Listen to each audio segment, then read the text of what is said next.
শিরোনাম।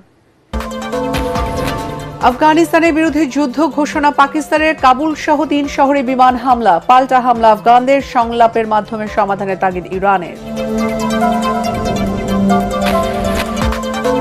তারেক রহমানের নেতৃত্বে বাংলাদেশের রাজনৈতিক স্থিতিশীলতা ফিরবে, উন্নয়ন কার্যক্রম ত্বরান্বিত হবে, পররাষ্ট্রমন্ত্রীর সঙ্গে বৈঠকে মুসলিম রাষ্ট্রের প্রতিনিধিদের প্রত্যাশা। গণমাধ্যমের সর্বোচ্চ স্বাধীনতা নিশ্চিতে কাজ করছে সরকার, জানালেন তথ্যমন্ত্রী। তথ্য ব্যবস্থাপনাকে আধুনিক করে গড়ে তোলার তাগিদ।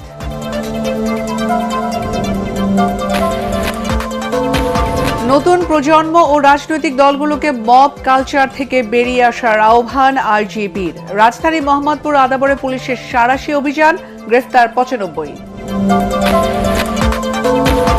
বাজারে এখনো চড়া লেবু, শসা ও বেগুনের দাম, স্থিতিশীল রয়েছে ছোলা, চিনি, ডাল ও তেলের মূল্য।